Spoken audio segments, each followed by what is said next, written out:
Mbalamusizza nnyo banyaba ne bassebo abalangira n'abambejja basava ne bannaava wepo na buli muntu ekinoomu yonna gy'osinzira okuwuliriza kansubire nti buli bulungi mugyebale gye mutuusaako engalo kansubire nti buli bulungi nga nange bwendi obulungi nga bwe nabasuubiza nti ngenda kulabikako olunaku lwakubiri ennaku z'omwezi ziri 22 zokka ez'akakonka ku mwezi ogwokusatu omwaka 2022 buli omu gy'osinzira okulaba akatambi kano oba okawulidde maloboozi naawe ntyo nkulamusizaako kale nno nga bwe nabasuubiza nti olwaleero ennaku z'omwezi 22 olunaku lujja kuba lwakubiri nja kuba ntumbudde era weewaawo ntumbudde nga bulijjo saagala bamalira budde nakubamalira njogeza njagala genda butereevu okusooka okulamusa ku bannayuganda mwenda buli omu kyasinziira okulabira akatambi kano n'okukawuliriza mu maloboozi ge tuyita voice note kantandike bwe nti mbalamusizaako banyabo ne bassebo abalangira n'abambejja basava ne bannaava wepona buli muntu yenna sekinoomu gy'osinzira okulabira akatambi kano nsooka waggulu eyo bamagulu meeru ewali bannaffe bannayuganda gye bawangalira nensooka ne mbabuuza nga bulijjo nsooka okubuuza ku bannayuganda mwenna bawangalira mu nsi ey'Amerika mbalamusizaako banyabo ne bassebo buli omu gy'owangalira masaza mwoli kansubire nti oli bulungi nange ndi bulungi munnange era nga mundaba nzi kipayopayo nga bwe nabasuubiza nti ngenda kunyumyako nammwe era mbalamusiza buli ssaza lyonna lyosinzira okulabira mu nkulamusiza nengenda bwe ntyo nengenda mu nsi eya Canada mbalamusizaako bannayuganda mwenna bawangalira mu Canada buli ssaza lyonna lyoli mu Canada nkulamusiza kansubire nti oli bulungi wepo nange ndi bulungi munnange era byebigere bino ebindeese nsobole okuba nti bawa information nva wano ngende kuba saagala barisa so mwena bali mu Canada mbalamusizaako bwe nvaawo nenzija mu ggwanga erya Bungereza bannayuganda mwena bawangalira mu ggwanga erya Bungereza mbalamusizaako mujje balako gye mutuusaako engalo abalangira n'abambejja basava ne bannaava wepo na buli muntu yenna sekinoomu owangalira mu ggwanga erya Bungereza mujje balako gye mutuusaako engalo kansubire ndi buli bulungi obubaka bwa mubawa buli lunaku ne mbaga nti mwebereremu nnyo obulabe mulimu Obungereza temumanyi Ebungereza wabi nnyo mulinga abali mu kiwunya e Kampala wankubadde muli mu Europe oba muli embeera mbi omunyampi ali Ebungereza afuwa n'effirimbi nkiddamu mwenna bannayuganda bali Ebungereza oba oli Liverpool oba oli Chelsea oba oli Manchester oba oli Luddawa oba oli Leeds omunyampi ali Ebungereza afuwa n'oluwa so mwegendereze mwebereremu bwe nvaawo nengenda mu Europe mu ssemazinga wabulayi wawamu mbalamusizaako banyaba ne bassebo mwenna abampuliriza ku lukalu lwa Europe mujje balako gye mutuusaako engalo kansubire nti muli bulungi nange ndi bulungi olunaku lwakubiri ennaku z'omwezi 22 omwezi gwakusatu omwaka 2022 nzize mbabula information olwaliro nze nva wano ngende so mwenna bali mu Europe mbalamusizaako bwe nvaawo nengenda mu Middle East mbalamusizaako bannyinaze ne baganda mwenna buli omu gy'osinzira okuwuliriza mwebale kukola mwebale kweberera mwebale kwagala nsi yammwe mwebale kuteeka ssente mu struggle mwebale kukola buli kimu ekisoboka okuba n'ensi yammwe eyimirirawo bwe nva Middle East nengera ku lukalu lwa Asia mbalamusizaako banjabo ne bassebo mwena bawangala mu Asia buli nsi mwoli naye ng'osanga mu Asia mbalamusizaako mujje baleko gye mutuusaako engalo mwebale kukola mwebale kwetuusaako ekiguli amagali eddiba nakwebereramu naaba bakazuukuka nga mutegeera nti ensi etabuse nammwe mbalamusizaako kubanga kibadde kyangu nnyo okuzuukusa bantu bannayuganda basinga obungi badde bakyagawumbidde bwe nva nno okusemazinga Asia nengenda mu bantu bange mwenna bawangalira mu ggwanga erya Australia mbalamusizaako banjabo ne bassebo manya Australia eringa nga continent so mbalamusizaako mwenna bawangalira mu Australia mujje balako gye mutuusaako engalo kansubire ndi bulungi nange ndi bulungi bwe nva mu Australia ogamba mbasize ku lukalu lwa Kabakaddugala Africa so no mbalamusizaako banjabo ne bassebo mwenna abawangalira mu kusemazinga Africa buli kitundu kyonna wooli mujje balako gye mutuusaako engalo inange ntuuse nga bulijjo nabagambe ngenda kwanguwako ku saa 2 mabula information tegeeza munno saagala saategedde mwenna bali ku lukalu lwa Africa mbalamusizaako bwe nzikirirawo wano wansi nentumira ku bannayuganda bali mu kibuga abali e Rwanda abali e Burundi abali e Tanzania abali e Kenya abali e South Sudan abali e Sudan y'amambuka abali mu Egypt mu Sudan y'amaserengeta ne Congo mbalamusizaako mujje balako gye mutuusaako engalo bwe nvaawo nenzija okwafa okwabwe mu Uganda mbalamusizaako banyabo ne bassebo mwenna buli mujja sinzira okuwuliriza mu kitundu kyonna ekya Uganda mujje balako gye mutuusaako engalo kansubire nti muli bulungi nange ndi bulungi munnange manyi nsooka balamusaako ng'omuntu alimu empeka emera osooka kubuuza ku bantu babakuwuliriza n'obaagaliza emirembe so no mwenna mbatumiddeko ne mbagamba balekola videos ne mubale kuzitambuza mwena okutambuza information awo nno saagala kusukkawo okujjako bagamba nti njala kutandika programu yaaliro n'ekiggulalo gikyaleero ekiggulalo gikyaleero njala kusooka kutegeeza bannayuganda mwenna muli buli lwolemera ku nsonga oba omala n'ofunamu ndoza mu kitegedde bulungi buli lolo mena ku nsonga omala n'ofunamu sinatuuka ku kigula luggi kano kalinga kalowoozo gwe buli ali eyo ng'olowooza nti buli kyokoze kikulemeredde bambi gezaako ebirungi biva mu ntuuyo naffe tugezezzaako kula nga tutuukawo tutuusiza struggle so buli muntu wooli yenna teweevuma kikyoli kubanga tomanyi lwaki okiri gezaako bugeza kwejja wooli weeteeke ku ddaala eddala bw'onooba otuuse ku ekyo ojja kuba nga olowooza nti buli kimu kiwendera okifunye bwe nvaawo kaŋŋende ku kalowoozo ku information entono nnyo ndekangende ku kigula luggi njala tegeeza Minister of Internal Affairs ne Minister of Foreign Affairs mu ggwanga Uganda ne government ya South Sudan mmanya bamumanyi Oluganda muli mu Kampala mutambula ng'ebinyira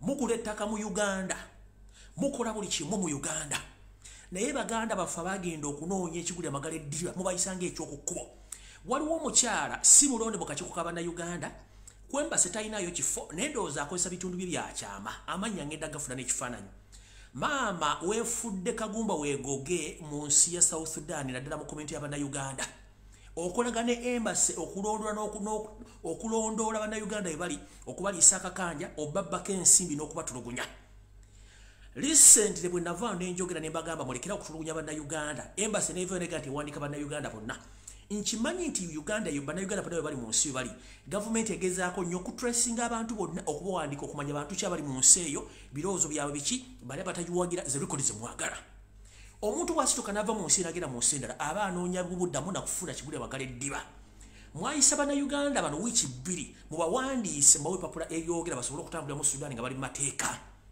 naye buli gwe mwamaze okuwandiika ne mujjako temwamuddiza kipapula era mwataddewo ne mugamba nti buli Munnayuganda yenna mugenda tutandika omufefetta waali abatawagira gavumenti bakwate abagiwagira nga nabo abagiwagira naye nga nabo tebalina bagendako batwali bwomu mukyala gwe ali South Sudan otambula mu Uganda ng'obabega nowa information gavumenti n'obajjako ensimbi ne mbafera nga ne embassy ya Uganda ekyetaddemu guno omuze muguleke otherwise ngenda exposinga kino Bannayuganda bali mu Sudan kijja baleetera omutima omubi nabo okutandika okukola ekintu kyekimu okikola ku Basudani abali mu Uganda Basudani mwe mutwagala mubatu bali mu bagezi Bannayuganda bali mu Sudan bajja kufuna kigulya magala eddiba nga mmwe mujja mu Uganda okwetayizaamu mulina endagamuntu za Uganda mulina passport za Uganda nene ekipapula kibayita walaga Bannayuganda kibalemye bbawa era mubabba ensimbi zaabwe ne mubasiba ne mbakuba emiggo tembakkiriza dde okufuka mu public toilet abantu baffe Bannayuganda basinga obungi bapamana mu nsiko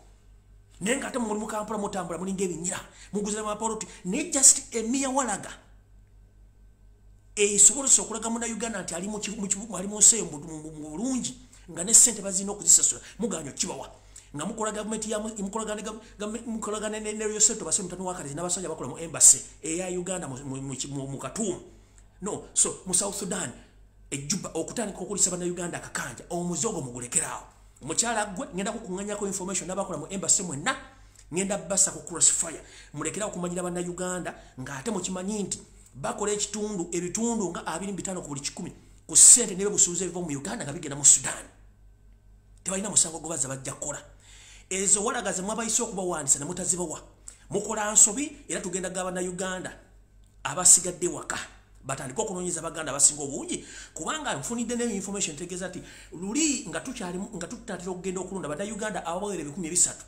bakwatibwa mu koweri erimu ne babuzibwawo nakati bamanyi magenda gaabwe nambadda gye bali nakyo kimwagala okukola okutracinga Bannayuganda bonna aba Sudan mu bakwata nego mukyala gwe nga sinatandika na video nekigula luki nkuwoninze mukwate walagaza Bannayuganda muzibawe betayi nga Basudani betayiza mu Uganda otherwise tujja kuduumira naffe tuduumira abantu baffe bakolenga kimukola mu Sudan ekyo nkibagambye Minister of Foreign Affairs ne Internal Affairs ngenda bugisimufungize sente ezibagezezze embuto zibalinganga entumu z'obulo ziva mu Bannayuganda bali mu Sudan sente ku mugubidde amataka ziva mu Bannayuganda bali mu Sudan bali mu diaspora mufe ku Bannayuganda bonna bali mu diaspora wadde bali mu Sudan ne bali mu diaspora ate sente zibakola ku mutudde ekyo nkibaganya nabo gisimuvungize mulabire Baganda baffe bali mu South Sudan kubanga n'aba Sudan bali mu Uganda beeyagala ekyo nkimaze nyenze ku kigula lugi kyaleero ekigula lugi kyaleero nkitandise bwenti era no message njagala egende buli muntu yenna eyali akozeeko mu ofisi ya gavumenti okuva mu 1996 okutuuka ejjo ly'abalamu nga either wasavinga ko mu State House wasavinga ko bitongole ebiketta naye nga wava mu service eno message njagala ojiwulira bulungi nnyo mwanyinaze muganda wange yenna gy'oli mubadde ne baganda emanyi omukoze mu gavumenti abasinga bafudde ebintu bitategerekeka nzize mbagamba lunye nti mwegendereze nnyo bano abasajja abanyarwanda kakundika abanyarwanda abatemu nakinkidamu si buli munyarwanda nti mubi mulimu abanyarwanda balina empisa zaffe ez'ekiganda nga basajja n'abakazi balungi nnyo era nga tonze basinga naffe abaganda naye mulimu akabondo k'abasajja entalahamu abaalumba eggwanga Uganda akamaliridde okusanya bannayuganda ng'essaawa zino bannayuganda mwenna baakolako mu gavumenti nga temumanyi ngenda basaba ekigambo kimu nze okujja ku intaneti kuno okwogera ebyobufuzi temuloza nabitandise jjo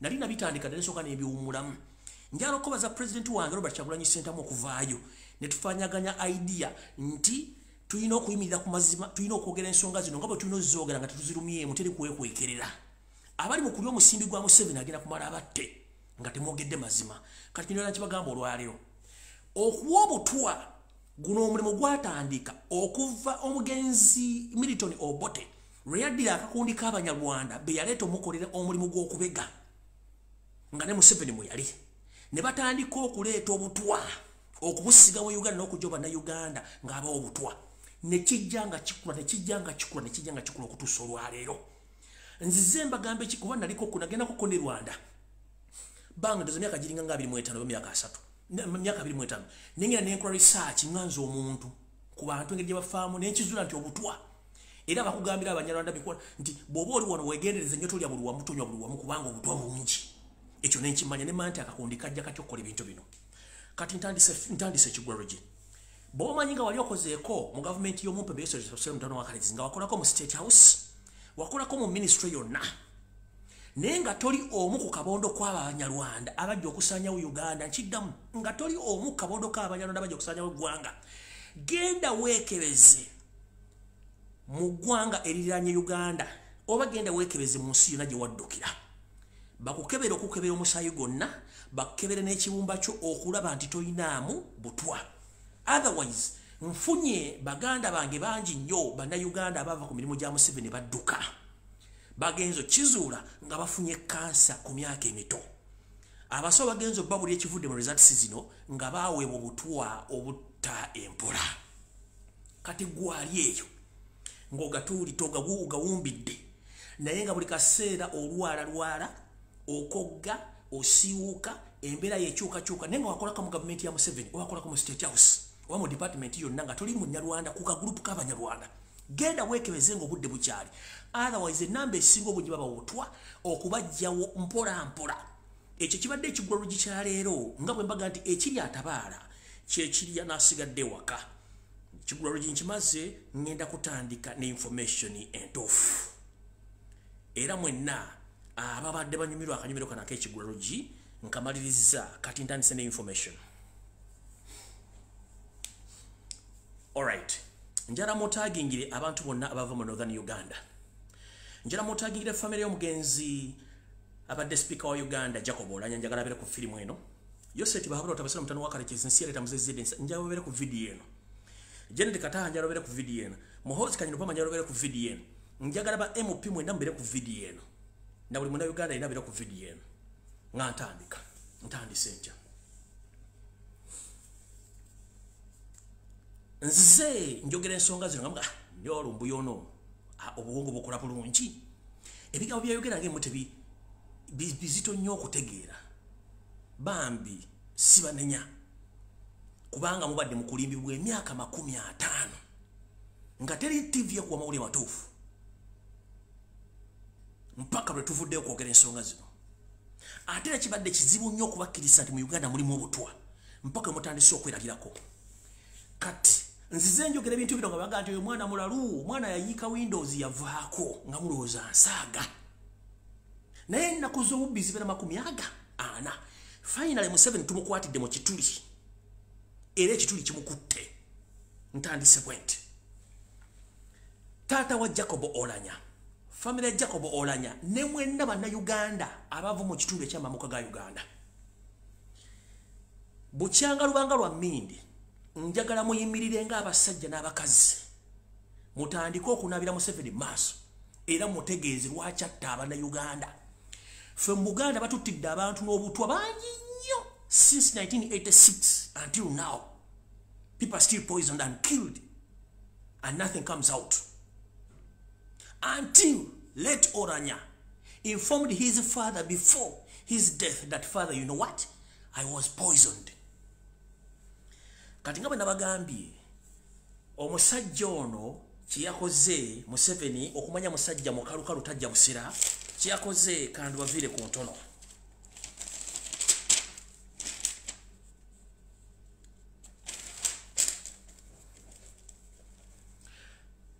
General Peter Lokech oba Paul Lokech, he was poisoned. Ne bakifuula comic nti yalinya mu katebe n'agwa n'afuna blood clot ne kiyitaawo, and other than the others, until Jacob Oulanyah himself, before he passed away, he informed his father that he was poisoned. Tata Oulanyah be basajja ba UPC nfanfe bakakongoliro abatalya nsimbi. But guess what? Nabagambye ba RDC bonna mu Northern Uganda, they were compromised. All strong army officers in Northern Uganda, all were compromised. They were told and they were intimidated not to allow any demonstration or anybody to talk about Oulanyah's death. So, Museveni yakoze bw'ati. Olwatuuse omwami ono, njagala weegaana ebintu bino Museveni. Wafuddeyo n'ogamba mukyala wo nti mugenda kukola ebintu bino wammanga. Mugenda kukwata a total of 1 billion Ugandan shillings to pay Oulanyah's father to keep quiet. Museveni njagala weegaana nti tonnagamba Edith Nakalema okusayininga check ya bilioni emu bajiwe tata Oulanyah. You told Edith Nakalema to sign a check of 1 billion Ugandan shillings to give that money to the father of late Speaker Jacob Oulanyah so that the man can keep quiet. But unfortunately, let me tell you, that gentleman is not going to keep quiet. Reason being, he knows how he brought up Oulanyah.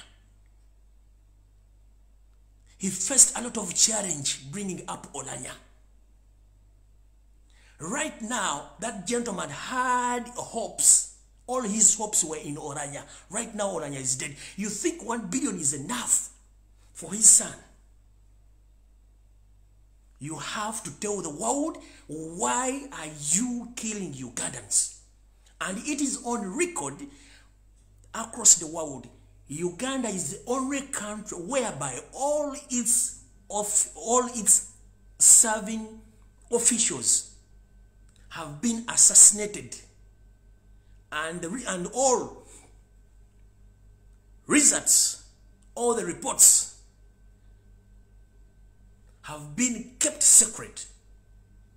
It's on record. Nti Uganda yensi mu nsi yonna efiiriddwa ba serving officers okuva mu magye, mu ministry, mu makyaki, abantu ne bafa naye nga teri kyogerwa. Mu nsi yonna yeyina record nti gavumenti weeri abantu abitibwa bafa naye tekuli ripooti efuluma era tekuli anyiga kubanga bakimanyiira to bribe ne ba bribing omuntu n'asirika. Kati yakoze bw'ati, yagambye bw'atata Oulanyah biliyoni emu badire mukyala Oulanyah oyo w'abaana bamugulire ennyumba mu USA mu cash. Era ebintu bino byonna yabyogedde n'abituma Judith n'abituma ono mukyala Nakalema agenda abikole. Naye kino kigenda kuba jenviri ku mutwe. Mumanyi lwaki Nobati Mau yagendera ku ddiru eno? First and foremost, Jacob Oulanyah yali yafadda 3 weeks back. Kati ono mukyala nti anomuwogera kubanga mukyala musota. Omukyala ono n'okutuuka ku mulambo gw'Oulanyah tiyagutuukako wadde okutuuka mu ddwaliro. Anita Amongi tiyatuuka na mu ddwaliro. Nobati Mau ekyamutwala yagendanga bulooka. Buloko ono nga agenda communicating between Museveni and Oulanyah's family okubakakkanya wansi. Era bintu bino Museveni byagenda okuwa family y'Oulanyah. Ono mwami Nobert Mau ye buloka wa bintu bino era ya negotiating, but unfortunately Muzeeyi Eganye yakombye kwelima. Ne mama azala abana b'Oulanyah nkwegayidde tokkiriza nyumba eyo. Tuveyo twasamyo, tuveyo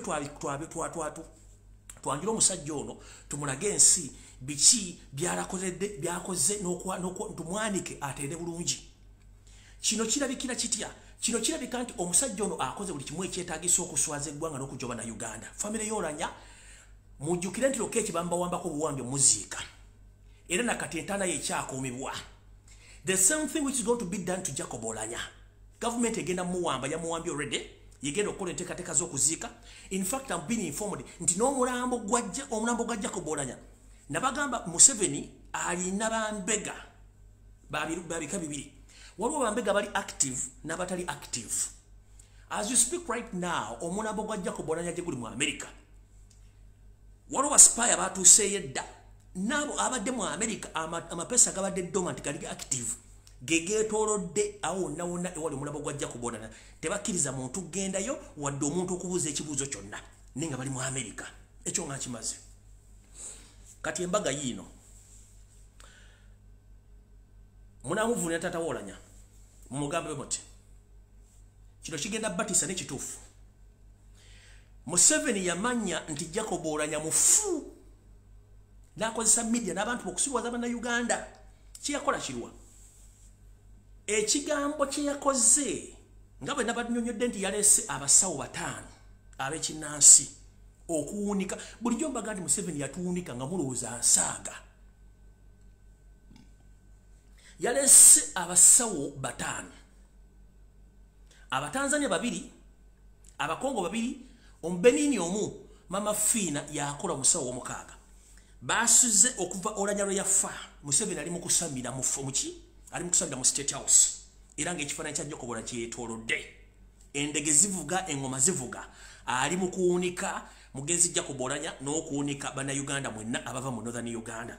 Fun enough, guess what? Abasawo bamugambye oyina otufunira enviiri n'ezimu ku njala gy'omugenzi Jacob Oulanyah. Bakole emikolo bavuunike Jacob Oulanyah ne family ye.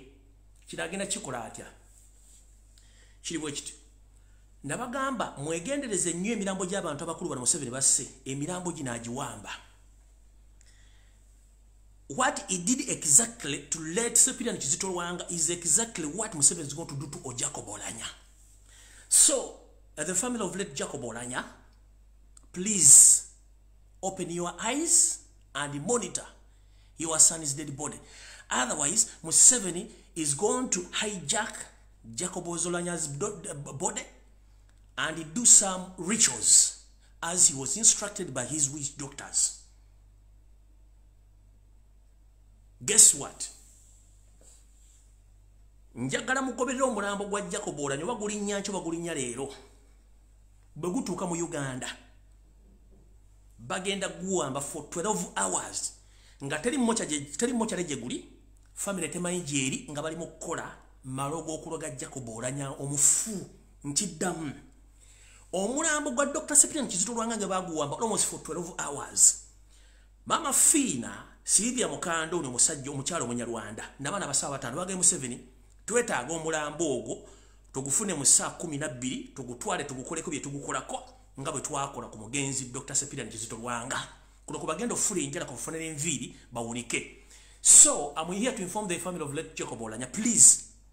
Museveni since last week he's just bewitching each and every person to keep quiet. And he was instructed to do some rituals on Jacob Oulanyah's body. So please be very careful and put some people to monitor Oulanyah's body because he was instructed to hijack the body and they keep that body in a separate place for almost 12 hours. Kati, the mission is nekigendo batisa kikino. Museveni buli lwatta omuntu omunene mu ggwanga bamugamba togenda kuziika bamugamba togenda kuziika. The same applies to Anita Amongi, the deputy speaker. Kati njala mbabuulire ono deputy speaker siwe kiri, ono speaker yafudde. Museveni tagenda kulinnya okukuziika. Ayinza okujja mu parliament bekollo ate ayinza obutatunda ku case eyo kubanga ze instructions bamuwadde, ayinza obutatunda mu coffin eyo ne tagenda kuziika. The same applies to Anita Amongi. Abasawo abagambye temuteekeddwa kutunula mulambo guno era tebagenda guwookingako okuziika. Museveni alina fear nti ayinza okufuna retaliation in northern Uganda. Secondly, amadagala ne rituals bakoze zinzo okuretaliating against his will. So ayinza obutagenda kuziika so nga ate omukulembeze oli deputy speaker yabadde namba 2 mu order. Kati omwami otagenda kuziika okusinzira ku kye bamugambye. Ekyo nga kiri awo nga kiwedde. Ensonga esinga okutiisa eri bwete. Bulijjo mbagamba nti bagaba obutwa nga mulowooza nsaaga. Njagala ba northerners, please prove to the world. Because for us we have been shouting around, telling the world that our people have been poisoned and been killed or assassinated by using poison. And people, they mingling around, say that is propaganda and blackmail. Now you have proved. So please, make sure you protect Jacob Oulanyah's body before it's too late. Because there is a lot which is going to take place. Ngenze maso. Echo nganchi maze.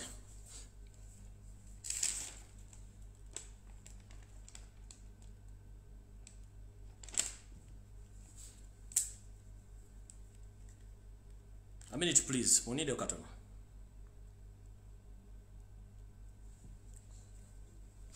Sagala muntu yenna ayogere ku kintu kye bayita okulonda kwa speaker mu kiveeko. Mu kiveeko mbaleke oli mwakole kyayagala. Naye eno ye meeting ebadde wakati wa Jacob, ebadde wakati wa Anita Amongi ne mukama Eyase tubasira mutano wa Karekezi. Mu mpuli olwaliro nga agenza okusaba owa speaker. Njoka ngere ku information era ebadde bwete. Okusinzira ku drone zange. Onangambye bwati. Kansoke nkubuulire katono nnyo ebifudde mu meeting ebadde eyekyama naye nga ate oluvannyuma tumanyi tufina mawulire. Omukyalo ono asabye owa speaker.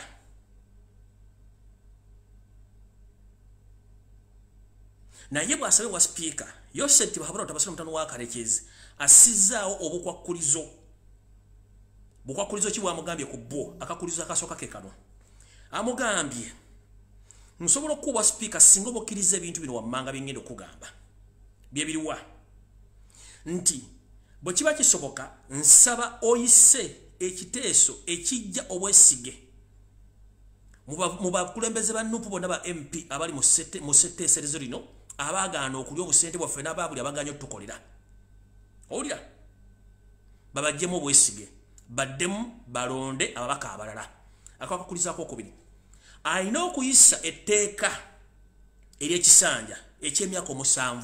Akakulizo kakubiri. Akakulizaako okusatu ba MP balina okulonda nga president naye etteeka bwe linaamala okuyita mu bwangu nnyo Eyase tebahabula tobasira mutano wa Karekezi agenda kubulawo agende mu ggwanga eryangola.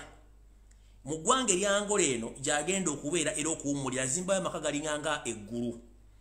Era muno mu meeting bagenda kufunayo omulambo basobole okugukolako gufaanaganire ddala Eyase tebahabula tobasira wa Karekezi ngera temusobola gwawula ku ye.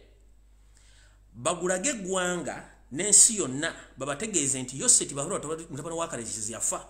Olwo bajje mu parliament basobole okukozesa amateeka gana bagayise ng'ono amaze okudda agenze mu ggwanga erya Angola okutuula eyo basooke okuwummula balyoke bakole ki balyoke baleete Muhoozi Kanyirugaba okuba nti afuuka mukulembeze w'eggwanga. Naŋŋamba ekirala mugambe Robert Kyagulanyi Ssentamu nti mutabani we yeebereremu bagenda muwa obutwa.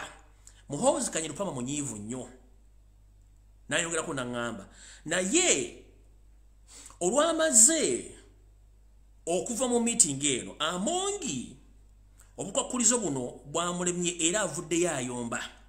Naye ontategedde oba mukyalo akkiriza obukwakulizo oba tabukkiriza. Yensonga lwaki muwulira byamuwulira emisana nga bagamba nti Anita Amongi bagobeddwa mu State House tazze mukama we lukwakulizo nti abukkiriza oba tabukkiriza oluvannyuma lwa meeting eno. Ekirala kikino era yongedde n'aŋŋamba mpozi n'ekirala bagamba abantu mu Uganda bonna besibe bbiri olumu terunywera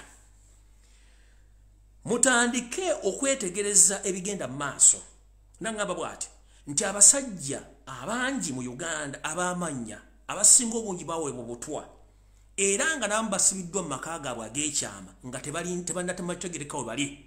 Gamba ng'omukulu Matayo Kyaligonza, omukulu Eritu Mwine n'abala bangi nnyo abatamanyikiddwako wa gye bali. Ne bagamba nti ekintu kino mukitunuulidde kyamuliga essalambwa lya nsenke naye kigenda bewuunyisa nga buli luvannyuma lwa myezi 2 balangayo omuntu yafudde nti yafudde kansa omubyenda naye nga ate ekikulu buba butwa bwennyini buba basizza abantu abo. Awo nno sigenda kulwawo kangende ku information endala. Kati no message njagala egende mwenna abantu bali mu Uganda era mugitegere bulungi. Museveni olumaze omwambula ensi n'emutegeera mumanyi kyakoze batuziza meeting olwaleero ey'ekipayopayo era ne mukodomi wabagibaddemu ne bagamba bati bategeezezza nti kitegeeza kati tulina okukyusa layini gye tubaddeko tugendeko ku mu kitundu ekirala. Abantu abali mu bitundu by'Ebunyoro n'Ettoro nga muli ba politicians please ndowooza mwegendereze nnyo endya yammwe n'entambula yammwe n'ebikolwa byammwe bagenda kyusamu akatambi gundi lwaboga bagambye katutandise okulabisibwa twagala tukyusemu akatambi tubalansi ng'ekituyita ebitabo.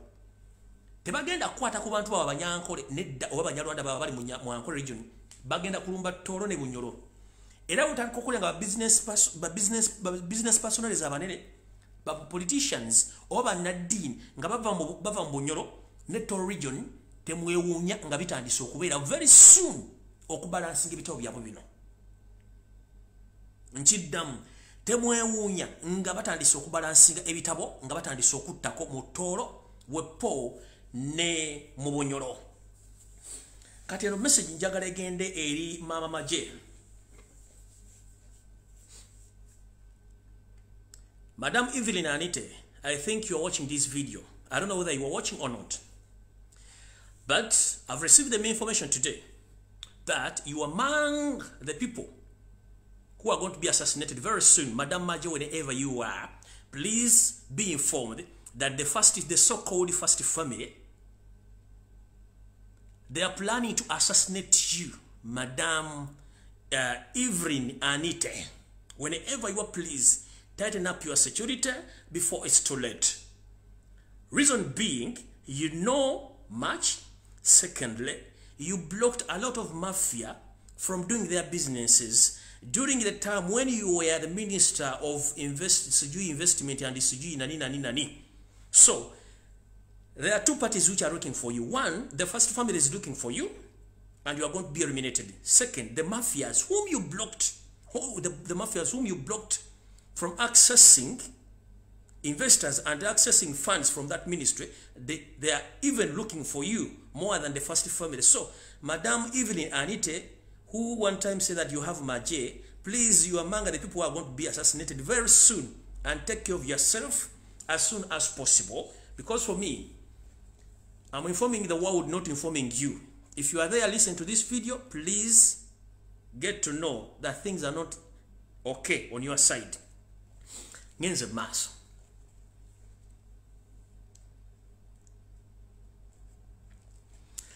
Yoseri njagala oveyo ogambe eggwanga nti okuva Jacob Oulanyah lwe yafa nga n'osindika kitabo ogenda mu America obadde okubira omusajja ono essimu ezisukka obungi okutuuka ssajja bwe yakutte essimu ng'aganye okukwata essimu y'otaata wa Oulanyah era n'omwegayirira aleme kusajjula mbeera ku nfa ya mutabani wo kuba ku nfa ya mutabani we Oulanyah naye nga abantu b'omu Northern bali very furious nga kyakutwalidde obudde okugamba taata w'omwana ono oluvannyuma ng'akutte essimu akakkanye obusungu bw'abantu era abeeko n'engeri gy'akwasaganyamu abantu be.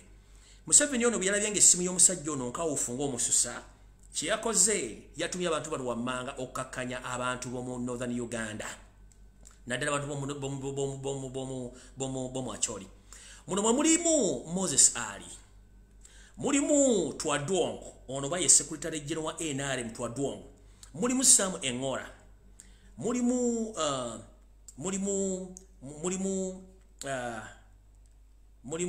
LC5 abamu Northern Uganda Northern Uganda omuli Amolo ne women MP Amolo ba RDCs ba Diso n'abamanyi maje bonna okuba nti bakakanya abantu mu Northern Uganda. But if I may ask Museveni,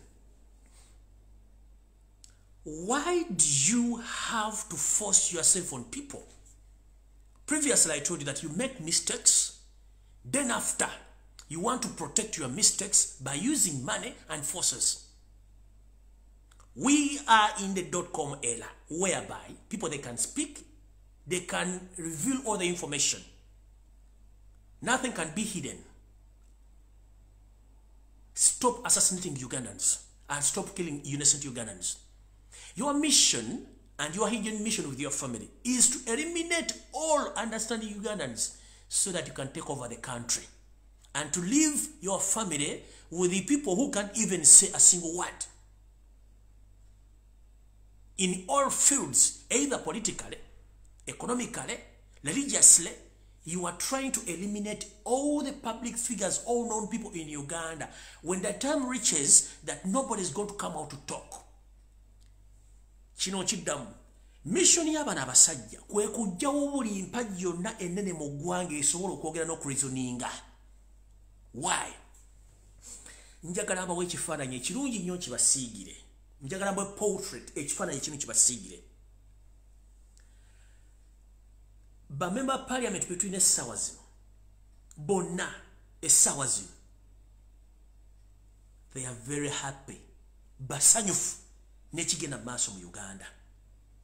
Reason being, the biggest number of all MPs are job seekers and they are jobless. That's why buli mwaje file okuteeka omulimu nti ayagala kufuuka speaker. Ekyokubiri, bali mannerless. Ekyokusatu, they don't care about Ugandans. They just care about their monthly salary. Ekyokuna, tugenda tuuka nga tewali munnaddiini ayogera ku nsonga zikwatagana okubanda Uganda. Teri munnayuganda ayogera ku bintu by'Uganda bibibwa. Teri munnayuganda asobola ku challenginga magye. Teri munnayuganda asobola kwogera ku nsonga zonna bonna nga babasse. That is their mission.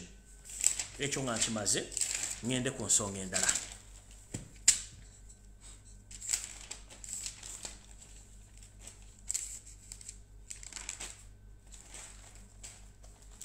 Ensonga endala yino.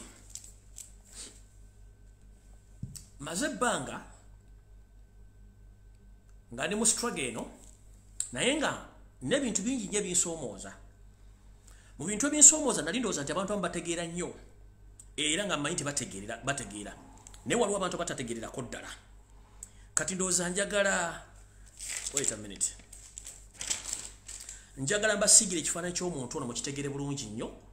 Bwe mumala okuwulira ebintu bino saagala muddemu muwe makulu mutegeere ki kyali. Njagala mbasiigire ekifaananyi kino mutegeere omuntu gw'omugenda ogumwogera naye biki byakola na biki byakoza byali mu kukola. Njala mutangira no gwe bayita yeeyita Isma Olexas mutabani wa Nsereko mutabani wa Ham. Njala babuli ya history we babuli na information emukwatako mumanye either bwaba akoze live mugigendako bwayogera ekintu mukitwala oba temukitwala. Ntandise bwenti. Omwami ono yavuddeyo n'ayogera ebigambo bingi. Ebigambo bino si yabyogedde nga ye. Ebigambo bino byabadde bimanagingibwa Muhoozi Kanyirugaba ne mukama we Nsereko Muhammad. Bwe mutunuulira omusajja sagala mutunulire mutunuulire Nsereko Muhammad ebigambo ebyo yabyogera. Ono akozesebwa nga njogeza oba akazindaalo. Kubanga nga ye omuntu bambi tugambe nti ali ku short wave. Bwabanga ali ku short wave kiki ekyamuleta okubeera ku short wave wendaga naye nga mmanyi ebigambo byonna yabyogedde nga mukama we Muhoozi n'Nsereko bamuwadde ebigambo bino byogera. Kati njala bawa brief history n'ensonga z'ono mumanye omuntu gw'omudiringa naye. Previously nga twakatandika struggle eno omwami ono yavaayo n'ayogera ebigambo bingi nnyo n'anvuma n'anteeka w'ayagala n'anjolonga saamuddamu. Reason being nali maze okutegeera y'ani.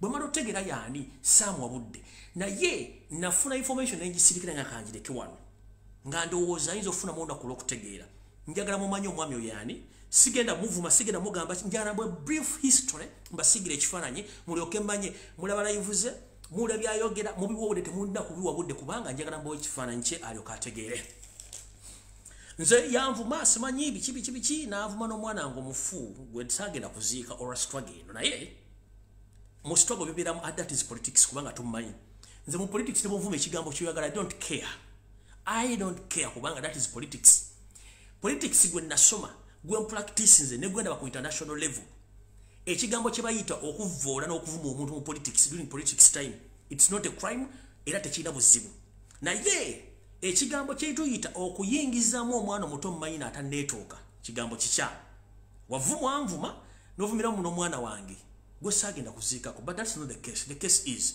why so woyina okukoma ensonga ezimu bwe ziba tezikukwatako ozirekanga mukulu Isma Olexas sirina buzibu nabo kuba oli muna Uganda nganze naye njagala omanye waliwo ebintu byetalina kuyingiramu nnyo deep. You can abuse Bobby Wine, you can abuse Babi as well, but the minor is less concerned. He's less concerned about what is taking place in Uganda right now as we speak. The guy is a minor. Yakava bizibu ebiri forged no vayo no kola statement ezitaliko mutuna maguru kubanga bakusasudde kati kantegeeza abantu kikyole omwami ne yavuddira naga nti omwana Bobby Wine tategeera era ensoma yembi njala kusooka ku collecting omwami ono essomero bayita St Mary's College Kisubi teriwandiika mwana yagwa. That's the first point. Teriwandiika mwana yagwa. No. Bawandiika omwana yayita in the first place kyekyatwalayo Solomon Kampala. Okitegedde bulungi? Yensonga lwaki gyali abaagwa basigalayo era tebabawandiika kyenjagala kukola ki okutegeeza ekyokubiri mukulu gwe kennyini ovaayo nogera ku TV noyogera nti nze nasoma na degree nasoma bulungi nnyo kati njala kubuulira ensi kikyoli ekisooka kyenjala mutegeere omwami ono history we si mulungi nga mulowooza njagala babuulire gye yasomera biki bye yaleka akoze kiki yakola nakati kikyali ekisookera ddala njala kutwala ku Hassan Trabi essomero wasomerako bulungi nnyo bwe wali okolayo ekisookera ddala omwami ono history we si mulungi nga muwulira kitaawe talina ttabu musajja mugonvu nnyo yeye musajja omukyamu ekisookera ddala mbadde sagala muwabudde nejjala mugambe ekintu kira kitegeere mukulu maama we yakuzaala maama we yali mukyala wa ddiini ndanga kitaawe musajja musiraamu n'akuzaala naye maama we yakusulawo ng'olina emyaka egi esatu n'okulira ekyaggwe mpaka lwe bakujjayo ng'oli mu P7 n'ojoininga senior ku Hassan Trabi naye ku Hassan Trabi gye wasomera emirimu gye wakolanga kwe kugulanga kesi z'abaana n'obbamu engatto n'engoye n'ozitwala n'ozitunda mu wino ekyo kiri ku record era nga n'abaana mu domito tebeba kuli mubbi ekyo weekiri wino waali ekyo nga nkimaze mukubba engatto n'okubba engoye tolina kukwatira nsawo era ebintu wabitundanga mu wino ekiri ku record olumu wakwatibwako ejjinja ng'okabasanya omwana w'obuwala omwana ali mu kusoma n'omukabasanya n'okwatibwa n'osibwa ejjinja kitaawo n'akugjayo eno information weeri etulaga kyoli ekyokubiri ogamba nti wasoma era wayita bulungi nnyo mukulu senior 4 wajigwa flat the extent essomero lwasomeramu okuadmitinga mu senior 6 waleeta certificate entuufu ya senior 4 wagwa n'ogenda ku nasalo n'oforginga certificate ya senior 6 n'ogitwala bakuadmitinga ku O level but towards okuddamu okuadmitinga ogenda okula senior 6 ne bazuula nti results zo zonna za senior 4 zaali forged olw'okuba nti waaliwo family friend eyali mu ssomero lyewakolera senior 6 n'abagamba mutuyambe omwana n'akole tugende results eziriwo Isima njagala ensi ekutegeere nkusiba milioni 10 ogende ku UNEB olete certified copy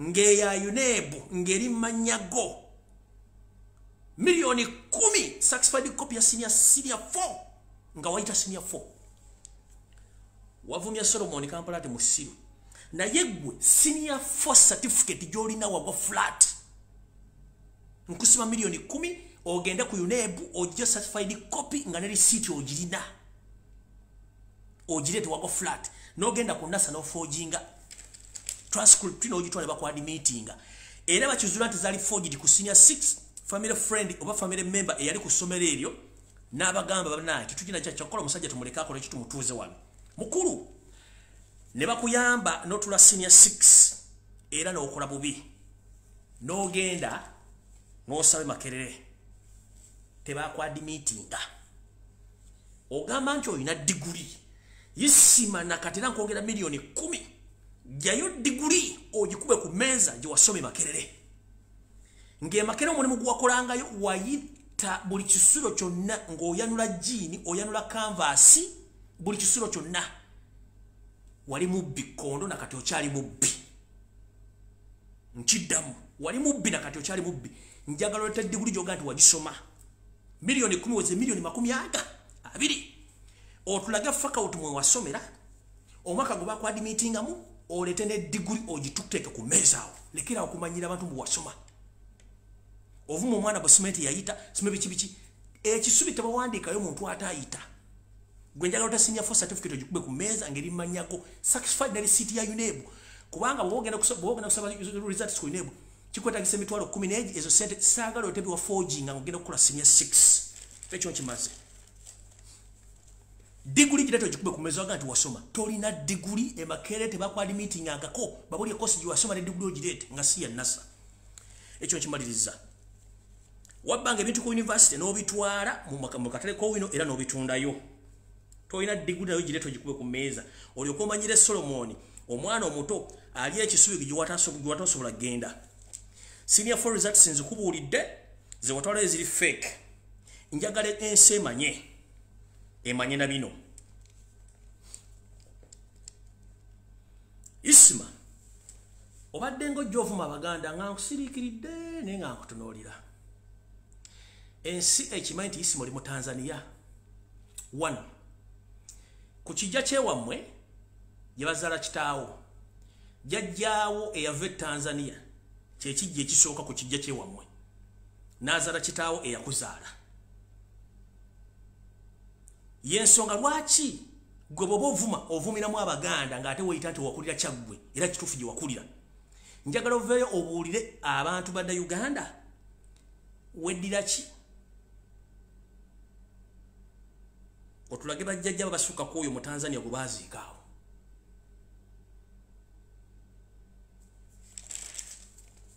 eyo nja kutwale kubanga kitaawo akuzaala musajja mu Tanzania ne eyazaliwa mu Uganda kubanga jjajjawo yali mu Tanzania ekyo nga kimaze njagala ensi etegeere nti mukadde awo mudde sigenda mwogerako maama akuzaala naye wasikira omuze gw'obubbi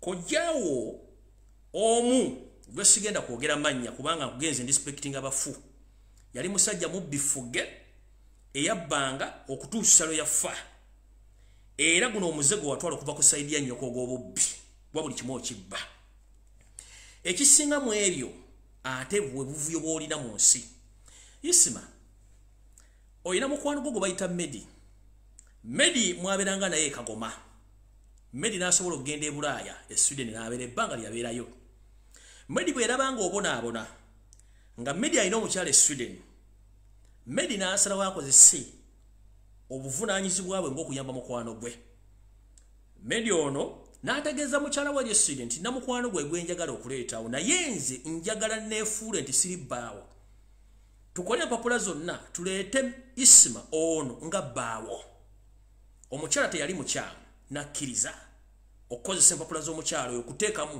Isima Olex okuleeta e Sweden naye bw'omala otuuka e Sweden nga mukwano gwo ono amaze okwejja mu kintu kiri Isima mukyala ono ne bakutwala e Sweden bulungi nnyo n'otuuka ekyavaamu ate weefuulira Medi n'oyagala otwale famire ye n'omukazi omusaanyeewo ate ne Medi kennyini wamwefuulira n'oyagala omutta wamugulya baganga sita ete Sweden bamuttirewo Medi n'abuuka njagala ensoogi wakanye nti ne famire ya Medi teyatuuzaako meeting e Kagoma okudisikasinga ku issue ne protest wali okoze omutta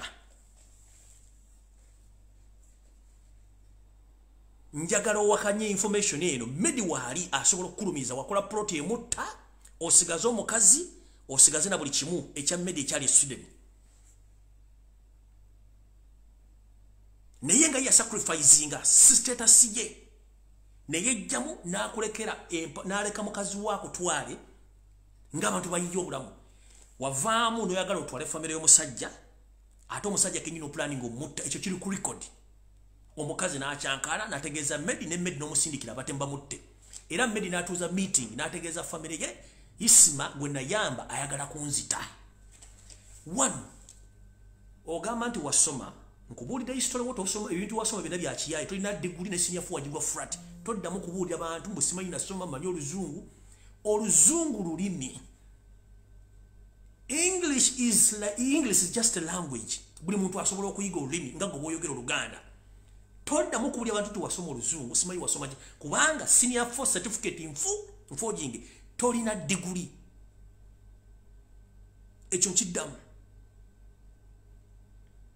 Wayagala okutta omusajja yakutwala Sweden ne mukazi wo omweddize mpaka lwe bakwekyusiriza Medi n'ayita family meeting n'abategeeze meeting yali yeekagoma. Njagala okiwakanya.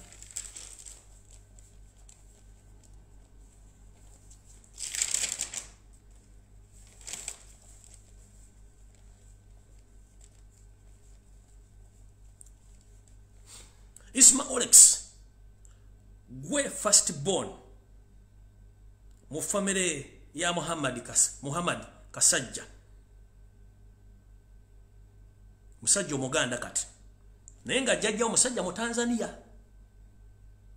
jjajjaawo kitegeeza mwe bantu abavumisa Abaganda ate zino nzize nkyogera lunye nti abantu abasinga otuvumisa bw'omugamba tambula ng'Omuganda tasobola kutambula nga Muganda. Ojja ku video n'oyogera ebigambo n'otinkuka kubanga okozesa ebitamiiza kati njala tegeze eggwanga. Omwami ono ekisooka ali ku short wave. Ekyokubiri akozesa ebitamiiza. Ekyokusatu alina ekibi ekisikire ekyakkojja okuba nti yali mubbi. Ne Sweden nyinyiri yabba yava mu ssomero nga mubbi akozesa ebirala katumanye omuntu gwe tudiringa naye era newunya TV ze Uganda okuleeta omuntu abeera nga ayogera ebigambo bitakwatagana. N'ekisookera ddala kikino bannayuganda njala tusooka tuyiga ensonga eno bw'obanga omuntu amatu sooka omubuuze what is your status gwani. Omuntu atasobola kupangisa nyumba tomuwa makulu. Omuntu atalina mulimu tomuwa makulu. Omuntu atazalanga ku mwana kino kyekintu ekikyasinza okubeera ekikyamu ku nsi yonna. Omukazi asobola okudiringa ne kye tuyita fertility n'adiringa nayo n'amalako.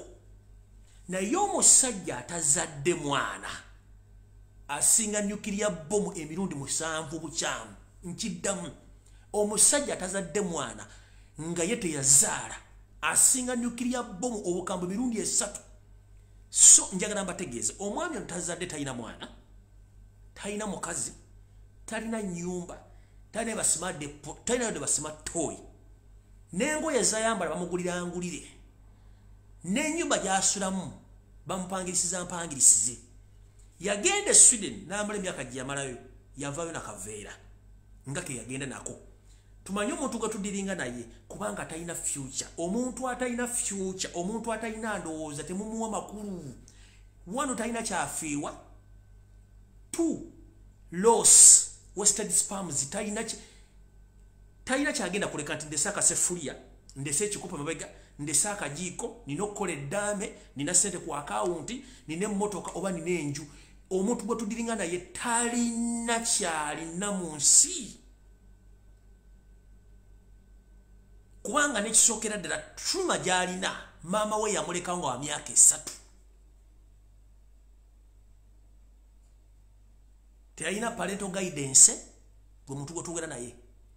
Okusoma kwakweyiiya ebyenfuna byakweyiiya. Kati omusajja yenna nga tazaalangako mbagambe abeera times 3 more dangerous than a nuclear bomb okusinga omukazi.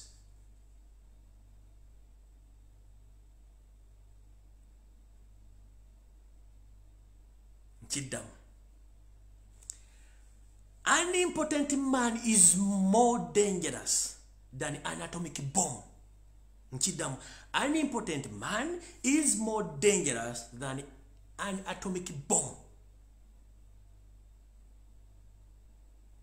That is Isma Olex.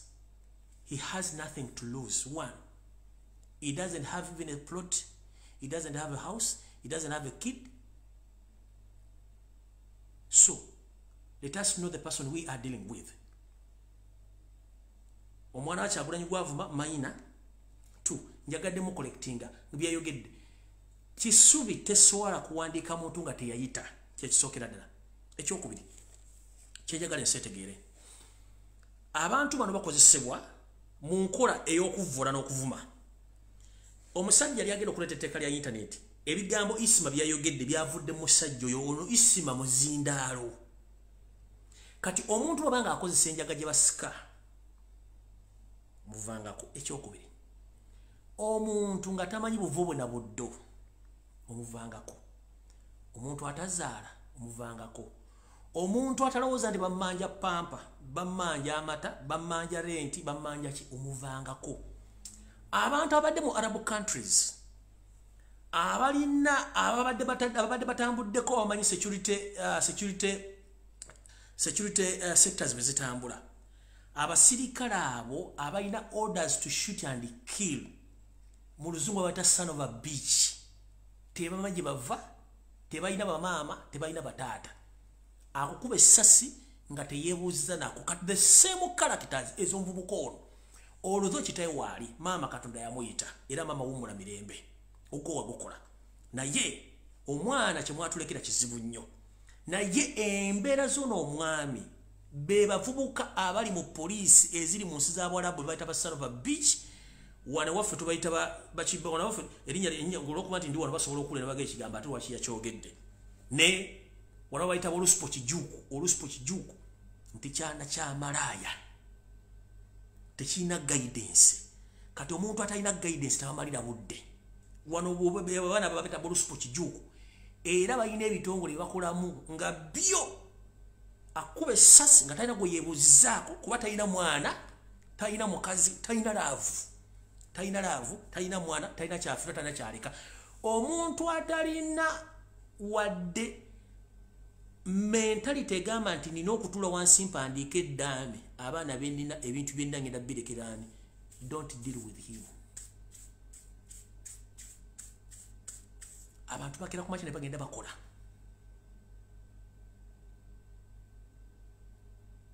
Abantu bakera kumakya ne bagenda bakola. Lwaki naleka nga alami nti essati yange ngiwadde gundi. Omuntu atanawo agenda kuwandiika kira. Don't give time to people who are useless. A person who can't even write, who can't even leave a will behind, don't deal with him because he has nothing to lose. And no wonder TV stations and media platform, they're inviting this guy to talk, but he's talking nonsense because he has nothing to lose. A person who has nothing to lose is more dangerous than an atomic bomb. That's why he's being used to talk every nasty word in Uganda. Kubanga talina. Mbabulira bamanyi police zeze ensina y'abantu abali obubati bwe bati. Talina kyaluzi nga kuba essasi. Mukitegedde bulungi. Omuntu atalina nga nawe omuwala ali mu kukyesaawa zino oyina otula sono nga kati na TV na radio ne nyumba na ngenda biwandiika mbirekedde omwana wange agenda kubawandiikira ki? Agenda kubawalekera lumu igundi hamu gyamupangisiza, agenda mulekera ndaweya, agenda mulekera ki? Bwanga kusomera ali mubbi nga bengo yabbe empala zitola mu kisenyi zitu nalemo wino. Agenda balekera ki? Ekirala nga maliriza mukulu Isma nga tutadde politics ebbali eno message njagala egende gy'oli. This is a parental message. Muganda njagala wezuule ng'obudde bukyali. Oli musajja musiraamu. Njagala wezuule ng'obudde bukyali.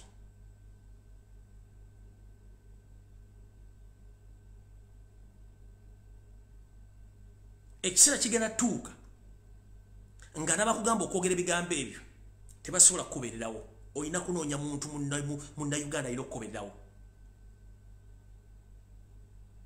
era singa kibadde kisoboka message gye wakoze wandivuddeyo ng'omusajja munnayuganda atuludde weetondere omwana oyo ebigambo byewayogedde obimenyewo noba tobimenye mwetondere otherwise ekigambo kyewamwogeddeko teri muntu agenda kuddamu kuwa respect teri muntu agenda kuddamu kulaamu kintu kyonna nkulayirira ebigambo wayogedde ne TV ezimu z'obutaddemu kukyaza nkiddamu ne TV ezimu z'obutaddemu kukyaza naye nga tonnafa okyaliwo kati kuno bayita okwezika ng'okyali ku nsi weezise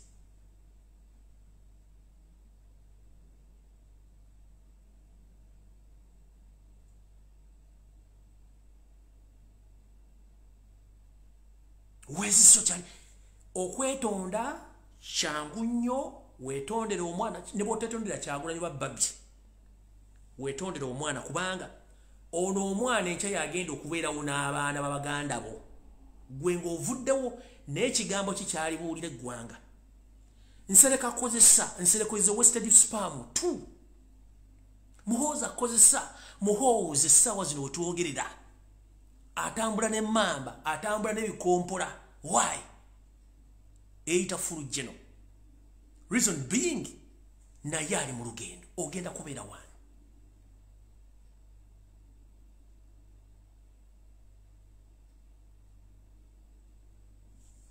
nze nga muganda wo nze wanjogerako ebigo bingi nnyo nensirika saakuddamu naye kisinzira okutegeeza ensi nsiga ekifaananyi kino wagende nti omwana Kyagulanyi musiru naye gwe senior 4 wagigwa nogamba nti tulina diguli njagala nkuwadde milioni 10 bagenda zisonda bali kuno milioni 10 oleta diguli oleta ne senior 4 certificate ngeri certified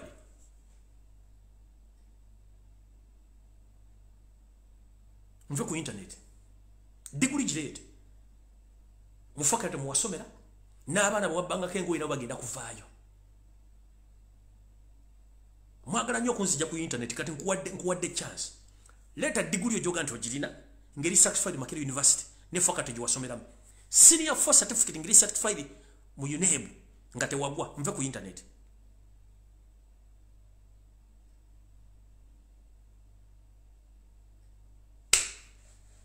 sagala bamalira budde okujjako nga nfundikira nja kudda ku Lwokutaano naye nsaba famire y'Oulanyah omulambo omugenzi Oulanyah bateekateeka okuwamba omulambo gwe bagukoleko ebyambyone mugukolako ebyambyone mwegendereze kubanga oyo boy tagenda kuziika ne Anita Amongi tagenda kuziika naye waliwo ekintu kyengenda obbagamba gye bujjako katono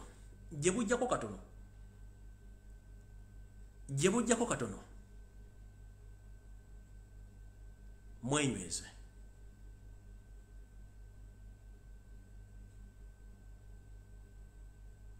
gye bujjako katono mwenyweze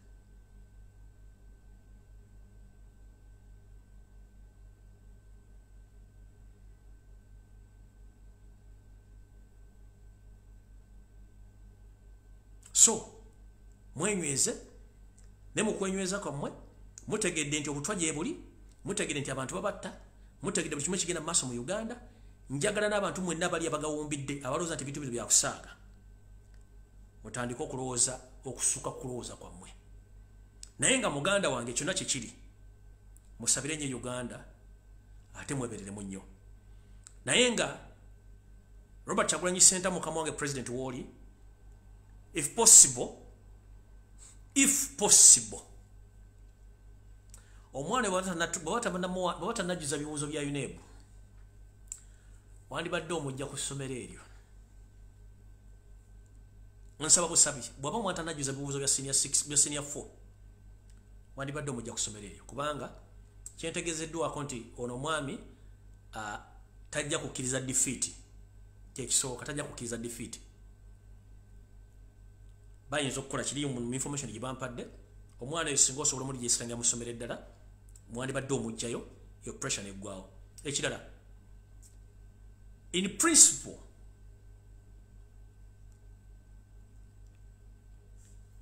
ensi engeri gyetambulamu amazima galina okwogerwa. Bw'abanga Robert Kyagulanyi Ssentamu yavuddeyo n'ayogera ensonga ze, essomero ne litavaayo okukola statement, official statement na bujulizi bwe lirina. Media mu Uganda temulina authority kwogera ku nsonga zino because at first mwe mwawa information ne mu broadcasting nkiddamu. If Robert Kyagulanyi Ssentamu came out gently and spoke the truth and each and everything which took place, and the board of governors of the school, they didn't come out with any official statement according to Robert Kyagulanyi's statement. So the media fraternity in Kampala, you don't have any audacity or right to talk about the issues of SMAC because at first it's you who were given the information which circulated on social media, including TV and radio stations in Uganda, to tarnish Solomon Kampala's name. Right now, everyone is talking about the statement which Eganye said, and others were paid to protect and to defend SMAC. As who? That's how low is the media of Uganda. Because all the media fraternity in Uganda is controlled by the state. If SMAC made a mistake, let a mistake be a mistake. And they should apologize. In fact, don't be shocked. Within 1 to 2 weeks, we are going to expose the big fish. Listen to Nabagamba.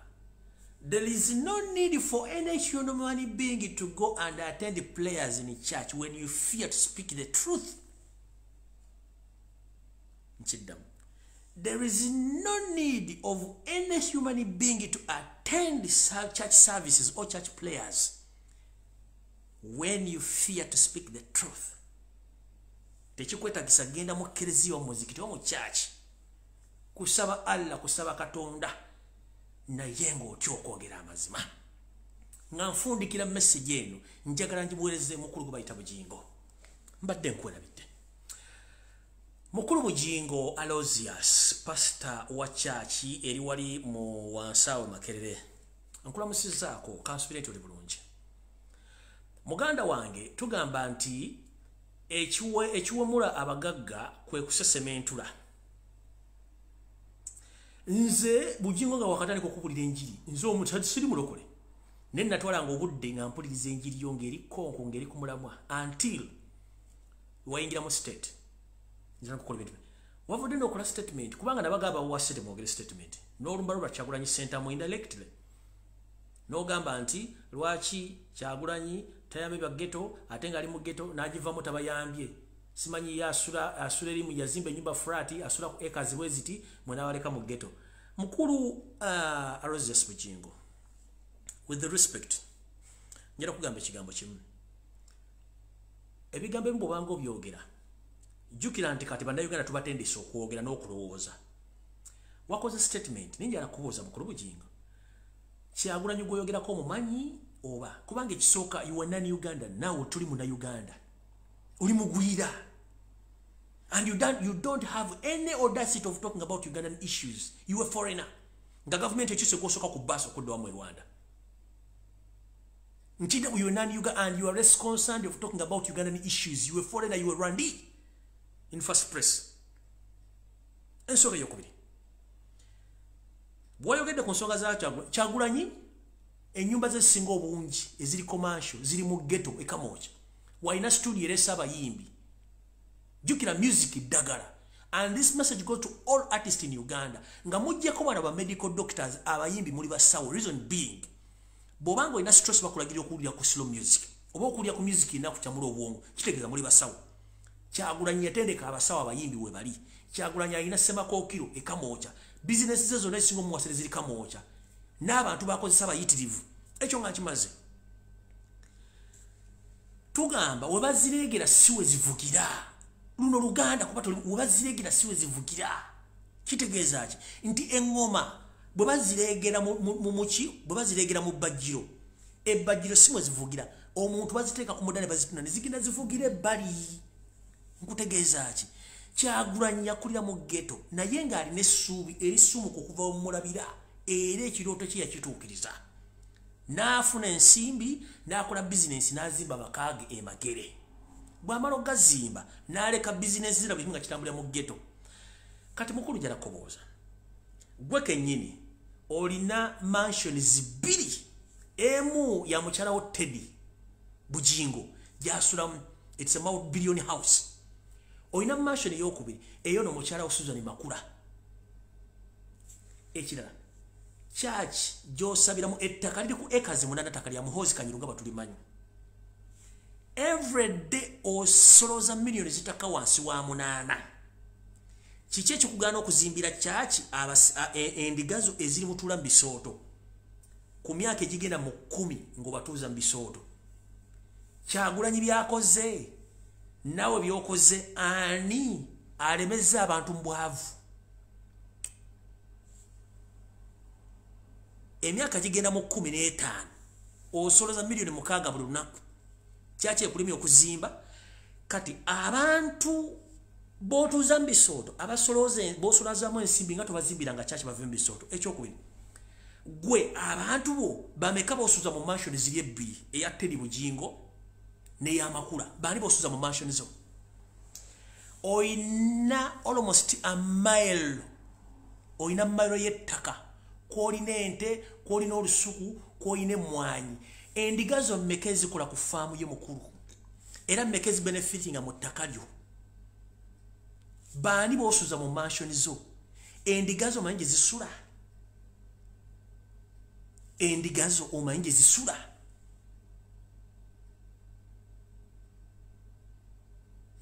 Tolumbanga Amerika nga Bungereza weeri. Omanyi mu abasajja Abanyarwanda, akakundi k'Abanyarwanda balowooza temutegeera nnyo. Ate nga temutegeera. Ovume Robert Kyagulanyi Ssentamu. Omugambe nti ghetto teyagikulaakulanya. Yazimba amakasime n'akola ki? Naye ggwe abamugatte yabaleka bali mu mbeera mbi tabajjeeyo. Mukulu, kyaki gyo osonda million 6 buli lunaku. Embuzi zisabira mu Bisooto for 15 years. Naye ng'ososola million 6 buli lunaku. Olina mansions 2. Olina mayiro y'ettaka namba. Kyogamba endigazo tesobola kugenda isula mu mansions zo? Oba omanya endigazo gye zisula? Muleke kulumba bantu. Tukimanyi musasulwa. Naye time egenda kujja kina bagamba nti bw'oba tosobola kwogera mazima kyaki giveemu. Ekyateesawo eddiini eno Katonda okugiteekawo eddiini kwe kutuuka ekiseera ng'olina okwogera amazima kubayita okwenenya. Ne bw'obanga oli pasita nga tosobola kwogera mazima ng'otuuka n'okuwa ebigambo bitaliimu nsa n'obyogera mu public, kifaananyi ki ky'obulaga?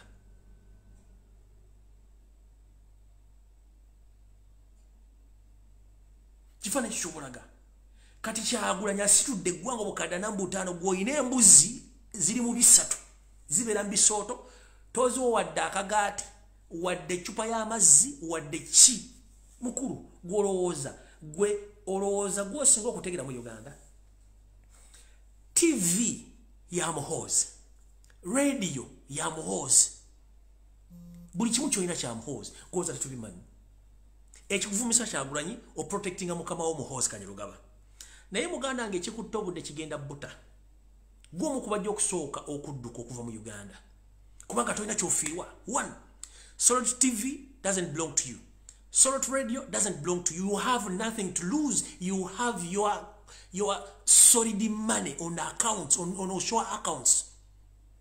Bujingo has nothing in Uganda apart from his 2 mansions. Zalina. Nebo alina properties. Teziriiwo apart from those 2 properties. Eya mukazi we n'eya Makula. Bw'abadduka buddusi talina kyagenda kufiirwa.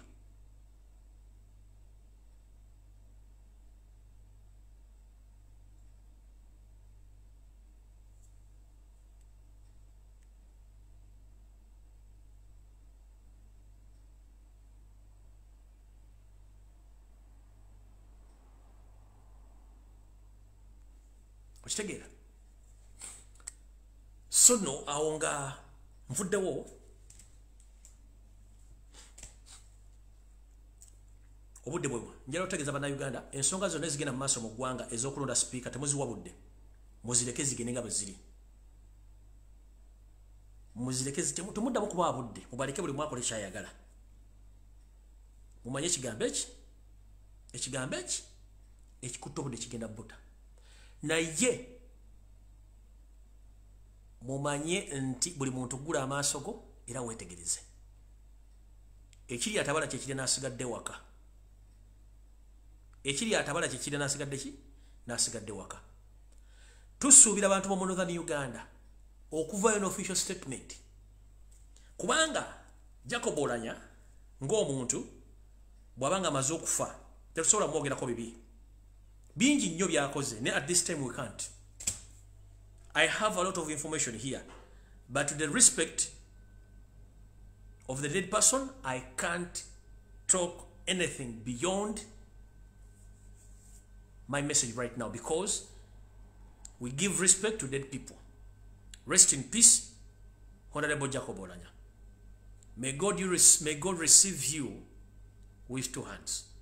Whatever went wrong on earth, may God bless you or forgive you. Because all of us, we are human beings, we make mistakes. But this message goes to all Ugandans who are still working with Eyase, the son of Karaches. He's going to use you. At the end of the day, he's going to dump you, and finally, he's going to kill you.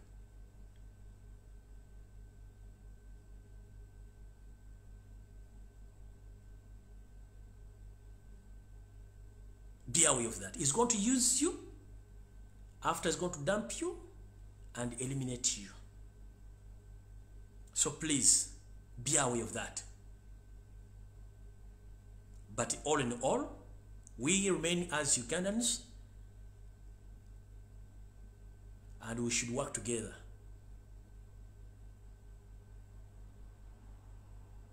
In liberating our nation.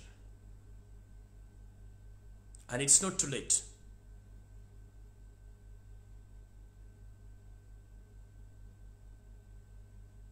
May God bless Ugandans. Stay safe. Tusinkane ku Lwokutaano. In fact, today orerwa kubiri lwakusatu lwakutaano probably ndowooza bwe kiba si in the respect kanzije ku Sunday in the respect n'okuwa ekitiibwa omugenzi newankubadde tosalira muntu musango sigenda kusalira mugenzi musango era sigenda kikola ngenda kuteekawo kyetugamba ngenda ku nze nganze okuwa ekitiibwa omugenzi ebyamusobako na buli kimu n'okumuwa ekitiibwa buzikwe bulungi nja kudda ku Sunday mu program ebimuli Mbulange Mengo with all respect nange ndi muntu nange saya ngezo tuuka nga nze ndi awo nga setagwa kugirwa mafuukule kati muganda wange oba tata wange omuwa ekitiibwa wadde ayina ebyamusobako bingi byemuwulidde byemulabyeko sigenda kukola kintu kyekimwala kibakoze with respect. I'm putting my truths until Sunday in my usual program ebimuli Mbulange Mengo. Sigenda kukola video yonna ekintu kyonna kisinga kingenda kukola mpaka ku Sunday mu Bulange Mengo mukawa 10 mpeera ngafu betulina musango kusalya musango bantu balamu muganda waffe tata waffe wadde yakola ebibingi tumuleke Katonda yabamu jajinga era ngenda kusaba n'obuwombefu baganda bange mwenna abagala enkyukakyuka. Let us humble ourselves. We forgive and we forget. Essala gituwa omugenzi oyo ye mutuusa obulungi gy'alina okugenda. Ffenna tukola ensobi teri atakolangako nsobi. Ffenna tukola ensobi ogikola mubikolwa mu kulowooza ne mu butalowooza nkiddamu. Ffenna human beings we make mistakes. Tuzikola mu kulowooza mu bikolwa ne mu butalowooza. Mukama yamujjuludde tuleke ebyo ne byamusobako Katonda ajja mujajinga gy'alaga. Yensonga lwaki omuntu bw'afa tadda kubanga tetumanyi kyabaaliko. Mu nsi ezisinga obungi bawa nnyo omuntu ekitiibwa ku lunaku lwazaaliddwa n'olunaku Katonda lwamujjuludde. Ngenda basaba mwenna ba bloggers mwenna bapostinga, let us respect Jacob Oulanyah nga Katonda paka lwa namuteeka yawummule. Mbasaba busabi with the respect.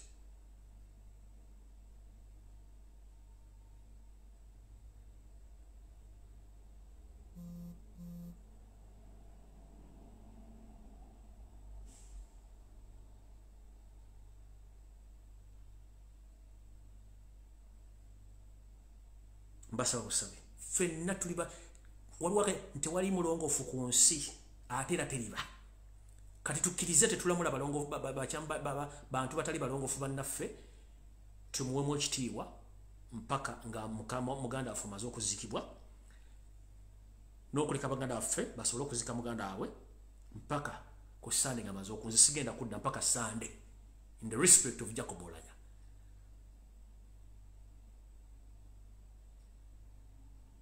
Mbasaba busabi mwenna, let us cease fire on Jacob Oulanyah. Let us respect him. Ebintu byakoledde eggwanga webiri nebyamusobako ebyamusobako tubirekere Katonda. Whatever went wrong with Jacob Oulanyah, let us leave those issues with God, the Creator.